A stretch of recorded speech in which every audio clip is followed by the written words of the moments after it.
안녕하세요. 저는 이제 막 30대 중반으로 달려가고 있는 싱글 여성이자 자영업자입니다. 요즘은 부부 사이에도 각자 돈 관리를 하는 경우가 많고 결혼 전에 반반씩 재정적으로 부담을 하는 경우가 많은 추세인 것 같아요. 주위에서 보면 다소 계산적으로 딱딱 나눠서 너는 얼마, 나는 얼마 부담한다며 계약서 비슷하게 만드는 것도 본 적이 있어요. 가족이들 사이에 어찌 보면 조금 각박하다는 생각이 들기도 합니다. 예전에는 남자가 집, 여자가 혼수라는 공식에 맞춰 결혼 준비하는 커플들이 맞았다지만 소위 요즘 MZ세대의 결혼과는 그렇지가 않은 듯해요. 하지만 예전이든 지금이든 결혼을 약속한 사이라면 꼭 지켜야 할 약속이 있는 건 맞아요. 저는 그중 하나가 재정적으로 서로에게 솔직해야 한다는 겁니다. 돈이 많건 적건 내 있는 상황을 그래도 숨기지 않는 것이 중요하다고 생각해요. 저는 결혼이 어찌 보면 늦은 나이라고 할 수 있어요. 요즘은 결혼을 늦게 한다고 하지만 결혼해서 아이 낳을 것까지 생각하면 이른 나이는 결코 아니죠. 막상 결혼을 결심했을 때는 자꾸 아니다 싶은 상황이 생겼습니다. 3년이라는 시간을 연애하면서 남자친구와 잘 맞다고 생각했는데 그게 아니더라고요. 하지만 결국 돈 앞에서는 장사가 없다는 말이 맞는 것이 남자친구는 다른 것도 아닌 돈 문제로 저와 먼저 파혼을 선언했습니다. 결혼할 사이라면 상대의 허물이나 짐도 나눠줄 수 있다고 생각한 저였는데 너무나 쉽게 파혼을 말하는 남자친구를 보며 실망을 많이 했어요. 그리고 진짜 속내가 무엇인지 알 수 있게 된 저는 망설임 없이 파혼을 선택했습니다. 미혼인 구독자분들은 오늘 제 사연에 귀 기울여 주시기 바랍니다. 남자친구와는 만나는 3년여 시간 동안 큰 불화는 없었습니다. 저는 자영업자로 작은 공방을 운영하고 있어요. 남자친구는 평범한 중소기업에 다니며 연봉 5천 미만을 받는 월급쟁입니다. 사실 저는 남자친구를 만나 연애를 하는 원래 결혼할 생각이 별로 없던 저는 늘 부모님께 나이 들어 피해를 주면 안 된다는 생각에 경제적으로 자립하는 걸 인생의 모토로 삼고 달려왔어요. 20대의 연애 경험은 한 번이 답니다. 그냥 남자를 만나고 연애사를 영위하는 것이 귀찮고 피곤했달까요? 살면서 해야 할 일과 중요한 일이 너무나 많다는 생각에 남자 만나는 것은 뒷전으로 미루고 돈 버는 일에 재미를 붙였던 사람입니다. 어쨌든 늦게 배운 도둑질이 무섭다고 하잖아요. 30 다 넘어서 만난 남자친구와 3년여 시간을 연애하면서 결혼까지 약속하게 되었습니다. 우리 친정 부모님은 제가 결혼을 안 하는 줄 알았는데 만나는 사람이 있고 결혼까지 고려한다고 하니까 당연히 반색하고 좋아했어요. 사귀는 초반부터 남자친구를 보자고 성하셔서 부모님 얼굴도 진작에 봤고요. 둘 다 일을 하니 성실하게 돈 벌면 금방 잘 살 거라고 부모님이 마음에 들어 하셨습니다. 게다가 저보다 나이가 많지도 않고 동갑내기였어요. 부모님은 1년 만났을 때부터 결혼하라고 성하셨습니다. 얘 딸, 현우는 왜 너한테 결혼하자는 말이 없어? 아니 서로 그만큼 만났으면 잴 거 없이 그냥 결혼하면 될 일이지 연애는 뭘 더 하려고 그래? 엄마, 어차피 나이 먹었는데 1, 2년 결혼 더 있다 한다고 달라질 게 뭐야. 급하게 먹는 밥 체한다고 나는 늦었다고 급하게 결혼할 생각은 없어. 너는 안 급하지만 엄마가 급해 이거사. 나도 더 나이 들기 전에 혼주 한복 입어야 조금이라도 젊어 보일 거 아니야. 너 엄마 나이 되면 얼마나 확확 늙는지 알아? 빨리 네가 가야 엄마랑 아빠도 한숨 놓지 이거사. 아 몰라. 결혼이 뭐 말처럼 쉽나? 그리고 현우랑 나 아직도 돈 관계도 정확히 몰라. 가족들 한두 번 만난 게 전부인데 엄마는 딸을 왜 그리 시집 못 보내서 난리야? 돌다리도 두드려보고 건너라고 해야지. 아니 직장 있고 모아놓은 돈도 꽤나 있다며. 그럼 둘이 벌어서 금방 자리 잡을 거 아니니. 그리고 솔직히 현우 입장에서는 너 정도면 땡 잡은 거 아니니? 안 그래? 우리 딸이 이 나이에 집도 있고 차도 있고 사업하고 이 정도면 성공한 거지. 왜 빨리 결혼하자는 소리를 안 한대? 아, 엄마. 결혼은 내년에 가든 내후년에 가든 내가 알아서 할게. 때 되면 서로 다 얘기하고 의논할 거니까 더 이상 재촉하지 마요. 한창 부모님이 성하실 때 사실 저는 결혼에 큰 뜻은 없었습니다. 돈 벌고 모으는 일이 재미있기도 했고 딱히 늦었다는 생각이 들지 않았어요. 게다가 오래간만에 하는 연애가 재미있기도 했고 이런저런 남들이 연애할 때 하는 것들 다 해보고 싶었습니다. 엄마는 결혼해서 해도 된다고 했지만 결혼은 현실인데 그게 가능하진 않을 것 같았거든요. 어쨌든 남자친구도 저와 같은 생각인 듯 했어요. 저랑 동갑이니 더욱 결혼이 급하다는 생각은 안 했을 겁니다. 그래서 그야말로 하고 싶은 거 다 하면서 연애를 했어요. 중간에 물론 다투는 일도 가끔은 있었습니다. 무난무난하게 사귄 편이지만 제 눈에 그 사람 장점만 보였던 건 아니에요. 사귀다가 헤어질 뻔한 위기도 당연히 있었습니다. 그 사람은 다 좋은데 딱 하나 제가 이해할 수 없는 부분이 있었는데 그게 바로 경제관념이었습니다. 저는 자영업을 하니 당연히 남자친구보다는 수입이 더 많은 편이에요. 남자친구도 제가 수입이 더 많다는 건 알고 있었고요. 저는 무력이 없는 편이라 소비를 많이 하지 않고 돈을 곧잘 모으는 편인 반면 남자친구는 무력도 많고 투자니 뭐니 관심도 많고 또 취미 부자여서 늘 소비가 많았습니다. 한마디로 남자친구는 쇼핑도 좋아하고 먹는 것도 좋아하고 술도 좋아해요. 그런데 자기에게 쓰는 돈만 안 아까워합니다. 제가 뭐 하자고 하면 돈이 얼마냐 비싸다 하면서 어떻게든 안 할 방법을 찾으려고 하는 게 보였습니다. 그러면서 자기 살 건 다 사요. 아무리 비싸도 할부로 삽니다. 자기 거 쇼핑하고 사야 할 게 있으면 눈을 반짝거리면서 사요. 전 의문이 들 수밖에 없었죠. 왜 돈 벌면서 애인에게는 계산적으로 굴고 자기에게 쓰는 돈은 물수도 쓰냐는 겁니다. 유일하게 싸우는 것이 있다면 그 점이었어요.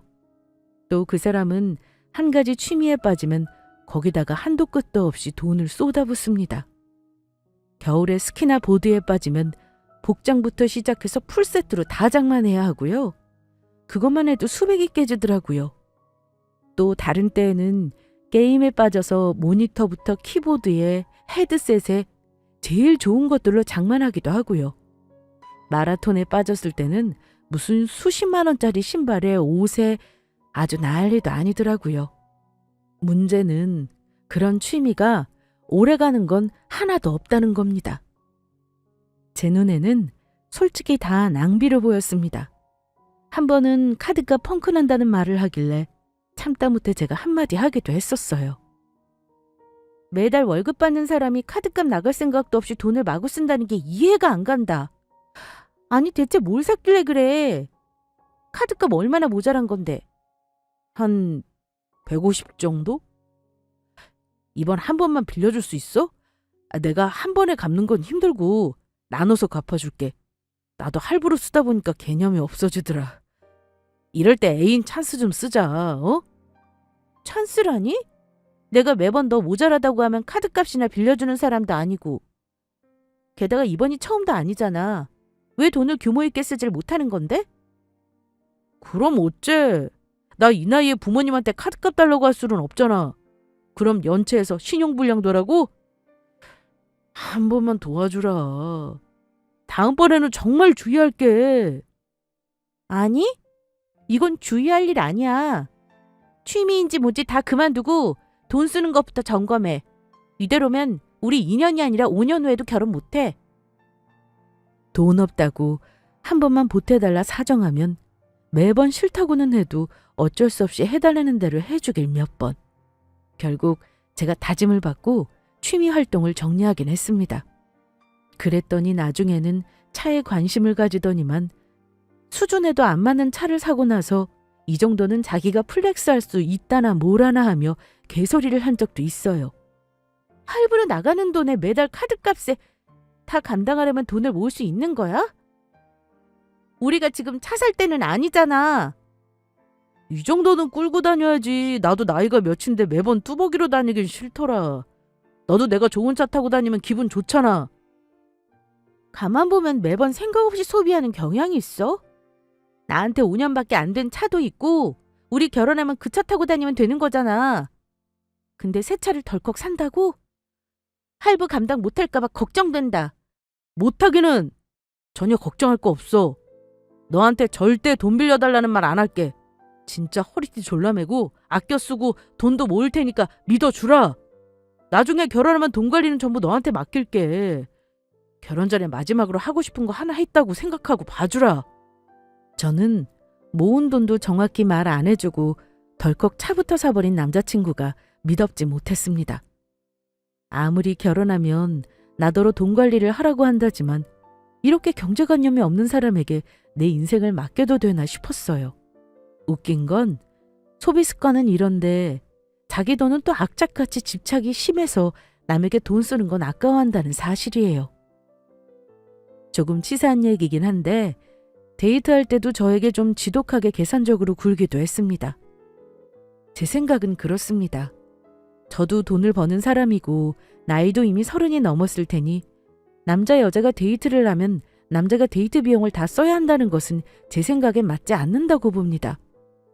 상황에 맞게 그날에 따라서 자연스럽게 내야 하는 게 맞다고 생각하는지라 데이트할 때도 남자친구가 영화를 보여주면 저는 밥을 사고 1차로 맥주를 사면 제가 2차로는 다른 걸 산다던가 하는 식으로 데이트를 했어요.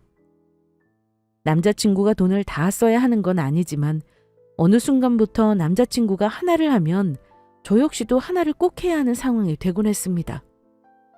남자친구는 저에게 예전부터 줄곧 해온 말이 있어요. 여자가 무언가를 바라면 싫다나요? 그래서 어린 여자를 안 만나고 동갑이나 나이가 많은 연상이 좋다고 하더라고요. 나는 네가 남자한테 바라는 게 없어서 좋더라. 이래서 내가 돈 없는 어린애들 안 만나는 거야. 나보다 나이가 어리면 꼭 남자한테 바라는 게 많더라.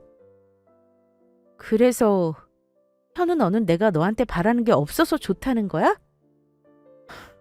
그건 좀 기분 나쁜데. 꼭 금전적인 게 아니더라도 연인끼리는 뭘 바랄 수도 있는 거 아닌가? 그럴 때마다 계산적으로 네가 해준 것만큼만 내가 하겠다고 하면 뭐하러 사귀고 결혼을 해? 차라리 계약 결혼을 하지? 아니 내가 너무 심했나? 꼭 그렇다는 게 아니라 그냥 남자한테만 너무 짐을 지우는 게 싫다는 거지. 내 말 오해는 마라. 남자친구가 여자에게 바라는 거 많은 게 싫다고 했고 제가 그 사람에게 뭐 대단한 걸 바라거나 비싼 선물을 해달라고 한 적은 없습니다. 그런데 조금 치사하다 싶을 정도로 작은 것부터 저에게 무엇이든 내가 하면 너도 해야 된다는 논리가 조금 황당했습니다.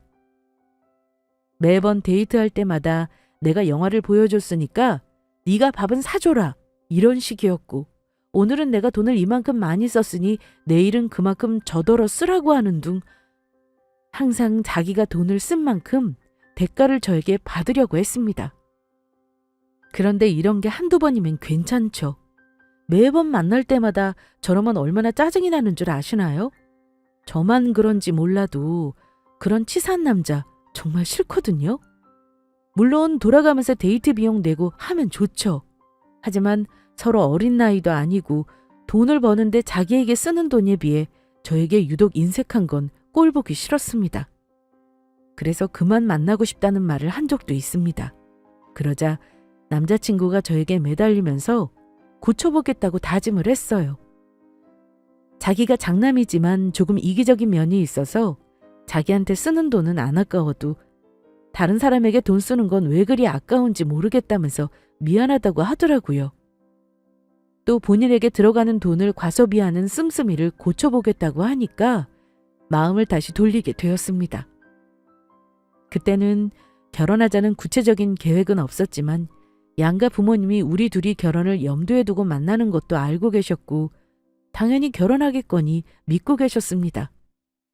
가뜩이나 엄마는 결혼을 빨리 추진하길 바라고 계시는데 실망시켜드리기도 싫었고 게다가 돈 관리를 내가 도맡아 하면 적어도 남자친구가 돈을 규모 없이 쓰도록 컨트롤할 수 있겠다 싶었어요. 또 가까운 사람에게까지 유독 계산적으로 구는 모습도 자기에게 돈이 없으면 나아지겠다 싶었습니다. 그래서 싸우기도 하고 고치려고도 하다가 나중에는 마음을 그냥 내려놓게 되었습니다. 제 잔소리 덕분인지 취미생활에 들어가는 돈도 많이 줄이긴 했어요. 저는 월급이 아니라 자영업을 하면서 수입은 많아도 언제 수입이 적어질지 모른다는 불안감이 늘 있었던 사람이라 돈 관리는 꼼꼼히 하는 편이에요. 그리고 재테크에도 관심이 어릴 때부터 많았어요. 공방 차리기 전에 직장생활 잠깐 한 적이 있었는데 그때 월급 받고 다니면서 내 사업을 해야 돈을 벌겠구나 생각했고요. 남들 눈에는 편하게 사업하는 사람으로 보이겠지만 제가 이만큼 살만해질 때까지 정말 힘든 시간도 많았습니다. 물론 열심히 산 덕분에 저는 남자친구와 동갑임에도 제가 돈도 더 많이 모았습니다. 그러니 더욱 월급쟁이면서 규모에 맞지 않게 사는 남자친구가 못마땅했던 겁니다. 게다가 저에게는 다소 인색하게 구는 것이 마음에 걸렸지만 어쨌든 고칠 수 있다고 생각했으니 그런 면을 감수하기로 했고 결혼하면 저에게 돈 관리를 맡기기로 다시 한번 약속을 했습니다. 부모님들이 워낙 결혼 재촉을 하시니 더는 미루지 못할 것 같아 사귄 지 3년차 될 때 결혼을 결심했습니다. 양가에 정식으로 인사도 다시 드리게 되었어요. 그런데 결혼을 하기로 마음먹고 예비 시댁에 가니까 전에는 몰랐던 것들이 자꾸 눈에 보이더라고요. 일단 집안 경제력이 차이가 나도 너무 난다 싶었습니다. 우리 부모님은 대단한 부자는 아니어도 적어도 자식들에게 기대지 않을 만큼 수입이 있으시고 노후 준비도 다 해놓으셨어요.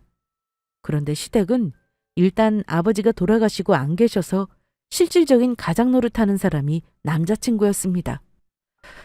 형편이 아주 어려워 보이지는 않았어요. 다만 남편은 남동생과 같이 어머니에게 매달 생활비를 지원해드려야 한다고 했어요. 그 얘기 들으니까 결혼 말 나오기 전 온갖 취미를 섭렵하던 남자친구가 더욱 한심하게 느껴졌습니다. 어머니에게 용돈도 드려야 하는 사람이 왜 그동안 아무 생각도 없이 돈을 썼나 하고요. 어쨌든 결혼하겠다고 했을 때 이미 저를 알고 계시는 예비 시어머니가 좋아하실 줄 알았어요. 그런데 막상 아들이 결혼하겠다고 하니까 아들이 동갑인 저와 결혼한다는 게 아쉬운 생각이 드셨는지 아주 좋은 기색은 아니셨습니다. 그리고 그 집 어머니를 보니까 남자친구가 왜 그런지 조금 이해가 가기도 하더라고요. 어머니가 말씀하시기를 시아버지 돌아가시고 나서 워낙 형편이 힘들어 아들이 하고 싶다는 걸 한 번도 마음껏 뒷받침해 준 적이 없다고 했습니다. 그 점이 미안하시대요. 그리고 저랑 사귈 때는 제가 능력 있고 똑똑하다고 하도 자랑을 해서 아들이 이제 좋은 여자 만나 기 좀 펴고 살려는가 보다 했다시네요. 하지만 제 나이가 너무 많아 애 낳는 문제 생각하면 마음에 걸린다고 실없는 소리도 하셨습니다. 현우가 결혼하겠다고 하길래 예상은 했다만 정말 너라 결혼까지 할 줄은 몰랐지 뭐니? 여자치고는 결혼이 늦은 나이라 솔직히 내가 걱정이 된다 얘. 어쨌든 결혼하기로 했다니까 축하한다. 그래도 우리 아들이 너랑 만나는 동안 얼굴이 폈으니 좋은 짝은 맞는 거지. 그래, 가족들 만나는 날은 언제로 하고 싶니? 상견례는 저희 부모님이 결혼 준비 얼추 되면 하자시는데요. 결혼 준비하면서 궁금한 거 있으면 자주 연락드릴게요. 연락은 무슨 보태주는 것도 없는데 니들이 알아서 해. 나는 뭐 해달라고 무리한 요구는 안 할 생각이야. 네가 하고 싶은 대로 하면 된다.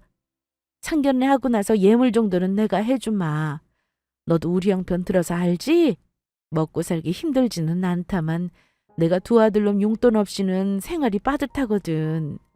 결혼하면 둘이 버니까 혹시 내 생활비 좀 보태줄 고민은 한번 해보렴. 나는 그것 말고는 너한테 바라는 거 없어. 나중에 상견례 날짜는 정해지면 알려줘. 저는 시어머니 말을 듣고 살짝 당황했습니다. 우리 부모님은 딸이 결혼한다고 하니 필요한 건 없는지 두 분이 도와줄 건 없는지를 여쭤보신 것과 반면 시어머니는 제일 처음 결혼 얘기를 듣자마자 돈이 없다는 말과 생활비 얘기부터 하셨으니까요. 제가 머뭇거리니까 남자친구가 슬쩍 자기 엄마에게 묻더라고요. 엄마, 근데 나 장가 갈 때 뭐 조금이라도 해주실 수 있어요? 내가 집 사달라는 말은 차마 못하겠지만 그동안 내가 열심히 생활비 드렸으니까 현금 조금은 보태주실 수 있죠? 아들 키워놔도 소용없다는 말이 딱 맞네. 너는 알아서 결혼하겠다는 말은 못할 망정 엄마한테 돈 달라는 말이 그리 쉽게 나와? 아유, 이러니 나도 딸이 있어야 했어. 엄마, 나 장가 미뤄가면서 그동안 엄마 갖다 드린 돈이 얼만데요. 엄마 드린 돈 없었으면 돈도 더 많이 모았을 거잖아요. 엄마 정말 저 장가 갈 때 해줄 돈이 1도 없는 거예요? 내가 장남인데도? 너희 아버지 돌아가시고 나서 엄마가 얼마나 힘들게 살았는지 몰라? 내가 니들 덕 보고 살겠다고 한 건 아니지만 어찌 엄마한테 결혼 비용 보태달라면서 서운한 소리를 하는 거냐? 응? 두 사람 모습이 참 생소했어요.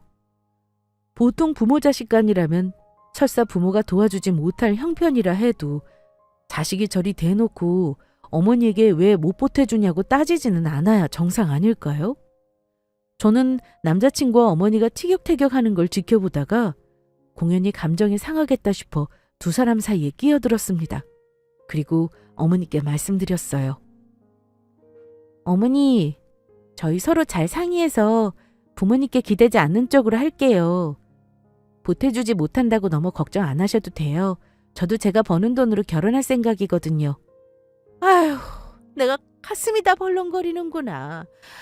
안 그래도 아들 장가 보낸다 생각하면 서운한데 엄마한테 돈을 보태달라고 생떼를 쓰니 원. 그동안 엄마가 돈 열심히 모으라고 한 거 잊었어? 아유, 내가 예비 며느리 앞에서 이렇게 못 볼 꼴을 다 보이네. 개의치 마세요, 어머니. 현우 씨도 어머니한테 언성 그만 높여. 어머니 사정 충분히 들었는데 뭐 그리 감정 상하는 말을 하고 그래. 정식으로 인사 온 자리에서 나 민망하다고 생각 안 해? 그래, 알았어. 내가 네 입장을 생각 못했다. 암튼 엄마는 며느리 잘 만난 줄 알아요. 나보다 훨씬 능력 있는 며느리니까 나중에 엄마는 내 덕보다 며느리 덕 볼 일이 많을걸요? 분명 남자친구는 어머니 앞에서 저를 칭찬하고 있는 게 분명한데 이상하게 기분이 나쁘더라고요. 아무튼 남자친구는 결혼하면서 자기 집에 도움을 못 받는다는 사실을 굳이 자기 어머니에게 화를 내며 말해서 제가 서운하다는 말을 못할 상황을 만들어버렸습니다. 어쨌든 결혼하려고 마음먹었으니 저는 좋게 모든 상황을 극복하고 싶었어요. 우선 남자친구와 경제적인 문제를 공유하자고 했습니다. 저는 이 부분은 결혼할 사이에 감추는 것이 있어서는 안 된다고 생각했어요. 그리고 결혼할 때 가장 큰 문제가 바로 신혼집이잖아요. 저는 큰돈 들어가는 일부터 먼저 해결하고 싶었습니다. 우리 신혼집은 어쩌고 싶어? 당연히 매매는 돈이 모자랄 거고 대출 최대한 안 받으려면 전세로 해야겠다. 그럼 비용은 반반으로 할까? 돈 모자라면 내가 조금 더 보탤 수 있을 것 같은데.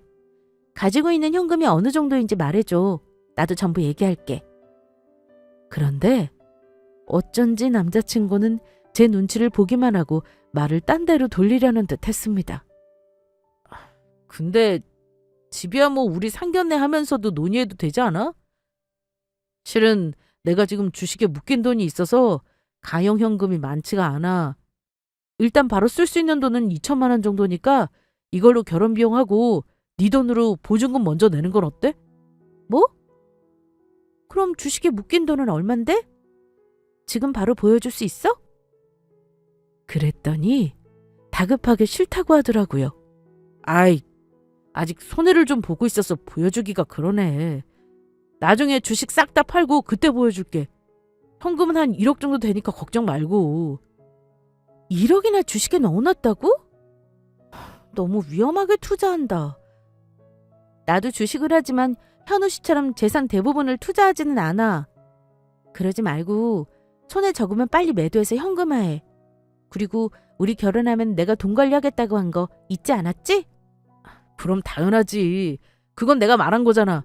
암튼 지금은 나 주식 바로 못 팔아. 일단 네 돈으로 준비하고 나중에 싹 정산하는 걸로 하자. 뭔가 석연치 않았지만 워낙 자신 있게 말하길래 일단 알았다고는 했어요. 상견례 전에 양가 부모님 양해 얻어서 결혼식 날을 먼저 잡았고 식장 예약과 신혼여행만 예약을 해줬습니다. 물론 제 돈으로 했고요. 저는 2억 중반대 예산에 맞는 전셋집을 알아보러 다녔어요. 다행히 집을 얻으려는 동네가 20, 30년 된 구축 전세가 많아 전세 가격이 좀 싼 편입니다. 저는 회사 다니는 남자친구보다 시간적인 여유가 있는 편이라 엄마와 집을 보러 다녔어요. 그런데 그중에서 몇 군데 괜찮은 곳을 남자친구와 같이 보러 가기로 한 주말에 일이 터지고 말았습니다. 집을 보러 가기 전에 할 말이 있다며 저를 데리러 왔더라고요. 그리고 대뜸 한다는 말이 차를 팔겠답니다. 저는 남자친구 수입에 맞지 않는 차가 눈에 가시였던 터라 잘 생각했다고 했어요. 그런데 남자친구가 할 말이 더 있다고 하더니만 잠시 머뭇거리더라고요. 대체 무슨 말인데 이렇게 뜸을 들여? 괜찮으니까 빨리 말해. 차 팔기로 결정한 건 잘했어. 나도 차가 있는데 한 대로 쓰면 되지. 애도 없고 2대는 필요 없어. 차 판 돈은 집 보태는 데 쓰면 되겠다. 저기 수진아, 그게 실은 차 판 돈 나 빚 갚는 데 쓰려고 결혼 전에 판 거야. 저는 당연히 결혼 비용에 보탤 거라 생각했는데 갑자기 빚 갚는 데 쓴다는 말을 하더라고요. 빚이라니. 저는 전혀 들은 바가 없어서 순간 할 말을 잃고 멍한 채로 있었습니다. 어? 빚? 빚이라니? 현우 씨가 빚이 있었나? 나한테 그런 말 없었잖아. 차 팔아서 빚을 갚는다니? 저는 깜짝 놀라 되물었고 남자친구는 저를 똑바로 보더니만 엄청난 사실을 털어놓았습니다. 어떻게든 내가 해결해 보려고 했는데 어차피 너도 알게 될 거니 솔직해야 할 것 같아서 말이야. 실은 내가 주식에 넣어놨다는 그 돈 대출이야. 대출? 주식에 넣어놨다는 그 1억 말하는 거지. 그럼 손해라도 당장 팔아서 그 빚 갚으면 되는 거잖아. 그럼 되지 뭐가 문제야. 그게 아니니까 하는 말이지. 실은 그 돈 주식에 놓고 불려볼까 했었거든. 근데 주식이라는 게 내 마음대로 안 되더라. 나는 더도 말고 덜도 말고 1억으로 하루에 딱 10만 원만 수익 보려고 했었거든. 근데 몇 달 만에 돈이 삭제되는 거야. 그래서 고스란히 갚을 빚으로 남아버렸어. 나도 진짜 죽을 맛이다. 저는 왜 남자친구가 돈은 안 보여주고 돈 얘기만 나오면 얼버무렸는지 이유를 그때서야 알았습니다. 미쳤구나 정말. 그럼 나한테 1억 있다고 한 게 거짓말이었네? 게다가 전부 빚이었고? 대체 뭐 하느라고 진 빚인데? 아이 그냥 그때그때 필요해서 받아보니까 그렇게 늘어났어. 그러다가 통으로 대환대출을 했더니만 아휴 1억으로 빚이 불어나더라. 정말 말하려고 했어. 근데 너한테 미안해서 미루다 보니 이렇게 됐네. 거짓말하지 마. 웃기는 소리도 하지 말고. 나한테 말하려고 했다고? 웃긴다. 식장 다 예약하고 상견례 날 잡아놓은 마당에 빚을 고백해? 게다가 결혼해서 같이 갚자니 이거 고의적인 거 아니야? 고의라니 수진아. 일단 화만 내지 말고 내 말 들어봐. 1억 그렇게 큰 돈 아니야. 내 연봉이 5천이 넘고 너는 나보다 수입도 더 좋잖아. 결혼해서 너랑 나랑 둘이 갚으면 솔직히 맘먹고 3년이면 갚아. 그래서 말인데 결혼은 일단 네가 가진 돈으로 하고 모자라면 너 명의로 대출받자. 너한테 경제권 다 넘기고 나는 용돈 받아서 쓸게. 대신 빚은 우리들 수입으로 같이 갚는 걸로. 어? 남자친구 목적은 그거였습니다. 빚을 혼자 갚기 힘드니 결혼해서 같이 갚자는 것이었어요. 솔직히 자기는 속 편한 거죠. 저보다 수입도 적은데 맘 편히 저에게 용돈 받아 쓰고 자기 빚도 내 돈으로 보태서 갚으면 누구 속이 편하겠습니까? 돈 문제를 속인 것도 열받았지만 같이 갚을 계획을 짜며 머리를 굴린 남자친구가 너무 괘씸했습니다. 결혼 전에 다른 것도 아닌 이런 거짓말을 한 사람을 저는 믿고 결혼할 수가 없을 것 같았어요.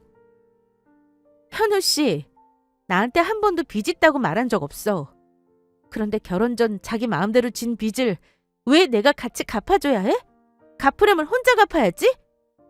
아이, 참 팍팍하게 구네. 너는 이해해 줄 줄 알았는데 내가 너랑 결혼 결심한 것도 돈 문제라면 네가 외면 안 하고 같이 해결해 줄 것 같아서였어. 내가 뭐 10억 빚을 진 것도 아니잖아. 그러지 말고 딱 절반씩 갚는다고 생각하자. 내가 경제권을 너한테 준다는데 이게 뭐가 어렵다 그래? 제가 화내는 포인트를 전혀 이해하지 못하더라고요. 저는 이미 금전 문제를 속였다는 걸 알았을 때 이 결혼은 못하겠다는 결심을 했습니다. 그래서 저도 똑같이 남자친구에게 말했어요. 경제권 문제가 아니야. 현우 씨 빚이 1억? 내 빚은 어쩌고? 나도 빚 갚을 거 있어. 그럼 내 빚도 같이 갚아줄래? 경제권 나 필요 없어. 빚은 내가 더 많은 것 같으니까 현우 씨가 관리하고 내 빚도 같이 갚자. 그럼 어때? 제가 빚이 있다는 말을 하니까 남자친구는 눈빛이 순간적으로 돌변해버렸습니다. 뭐? 수진이 네가 무슨 빚이 있다는 건데? 너 지금 나한테 화나서 거짓말하는 거 아니야? 내가 쓸데없이 거짓말할 사람으로 보여? 못 믿겠으면 보여줄게. 봐. 저는 은행 계좌를 열어 대출 현황을 확인시켜줬습니다. 그랬더니 남자친구는 액수를 확인하고는 눈을 크게 뜨더라고요. 뭐야? 2억? 너 2억이나 빚이 있었어? 대체 너는 뭐냐? 너야말로 나보다 대출도 많은데 지금 와서 이걸까? 이 큰 돈을 같이 갚자고? 와, 나 지금 뒤통수 오지게 맞은 기분이다. 뭐? 2억? 야, 너는 지금 나한테 2억 대출을 같이 갚자는 말이 나와? 이건 다른 문제지. 너랑 나랑 합쳐서 빚이 3억이야. 시작부터 이런 빚으로 시작하자고? 1억 빚이 있다고 조금 전까지 저에게 같이 갚아달라며 비굴하게 굴던 사람이 저의 대출을 눈으로 보더니만 노발대발 화를 내더라고요. 사실 저도 대출이 있었는데요. 어차피 결혼 전에 제가 진 빚이라 혼자 갚을 생각이었고 말도 결혼 전에 당연히 할 계획이었습니다. 저의 대출은 주택담보대출이었어요. 저는 20대 후반에 서울 인근 아파트 하나를 8억대에 주고 매매했습니다.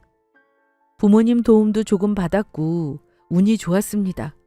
이율이 아주 싼 시절에 고정금리로 받은 대출이었어요.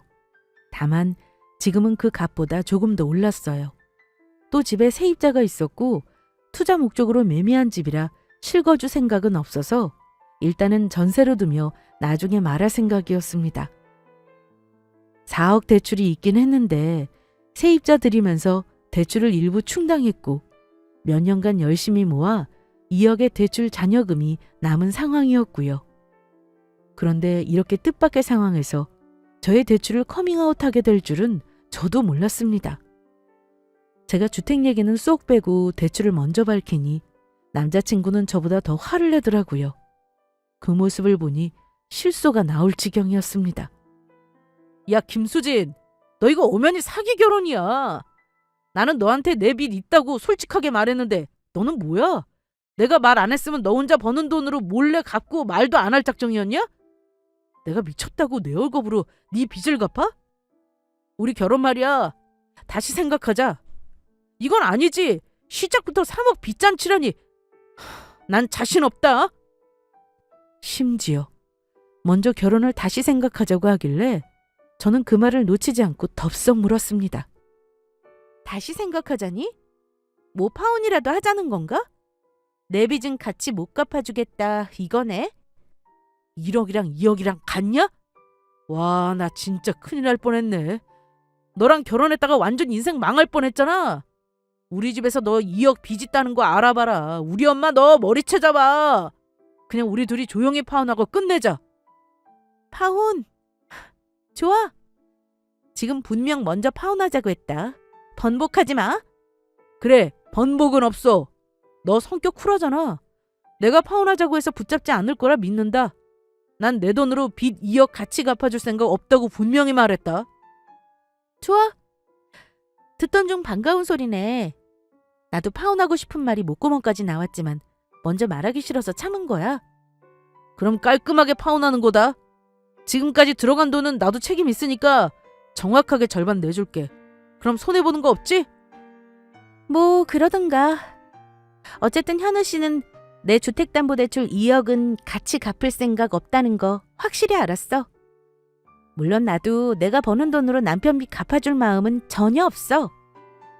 그런데 남자친구는 제가 주택담보대출이라는 말에 표정이 또 변했습니다.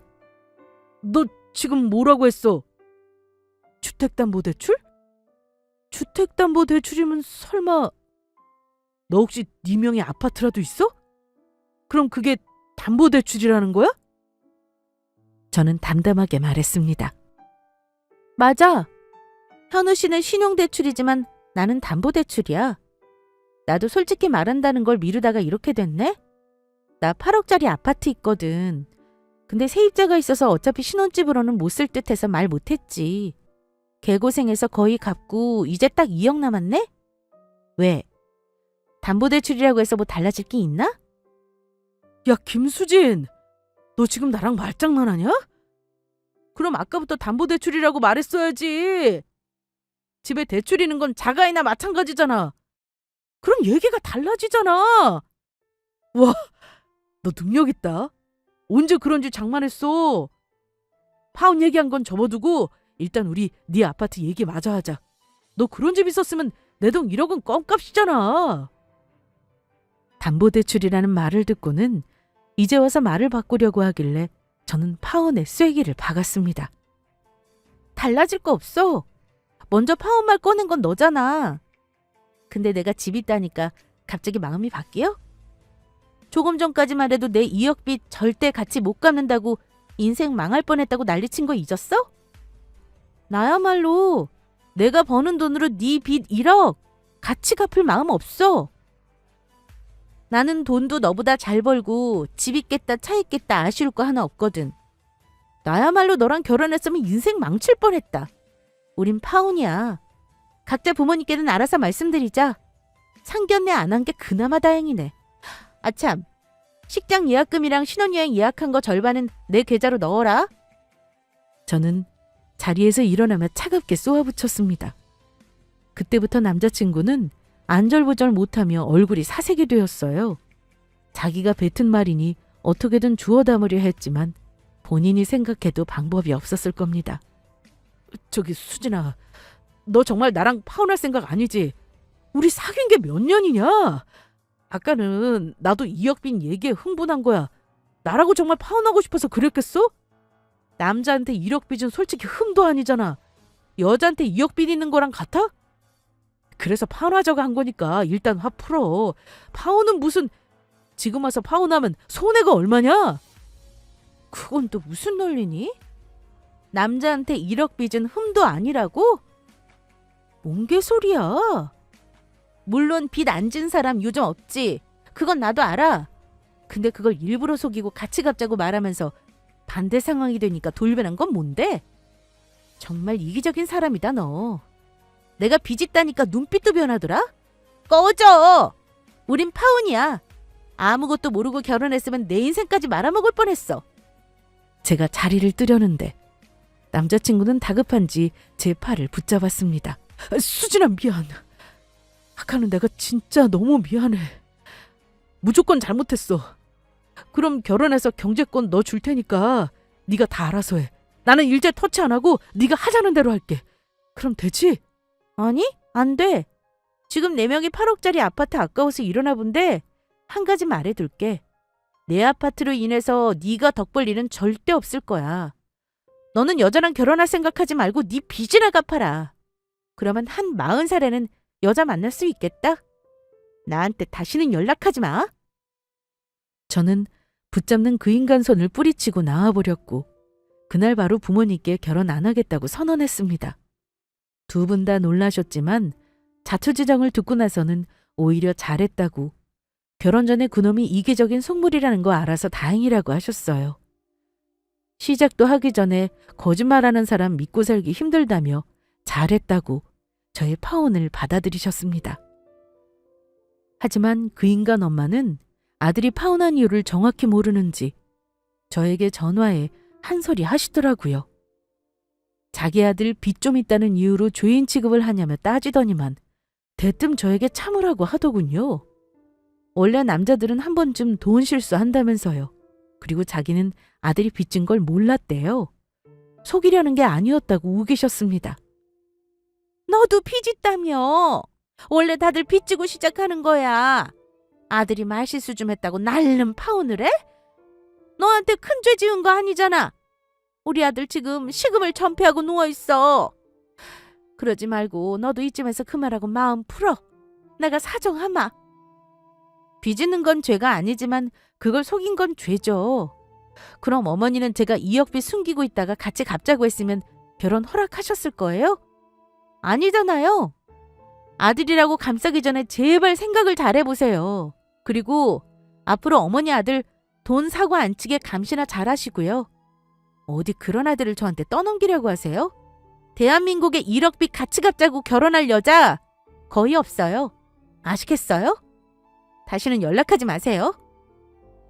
버릇없어 보여도 어쩔 수 없었습니다.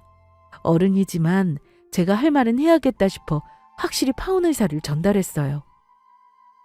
파혼하고 나서 생각하니까 예전부터 남자친구가 자기한테 돈 안 아끼고 쓰던 일들이 혹시 빚내서 한 짓일 수도 있겠다 싶었습니다.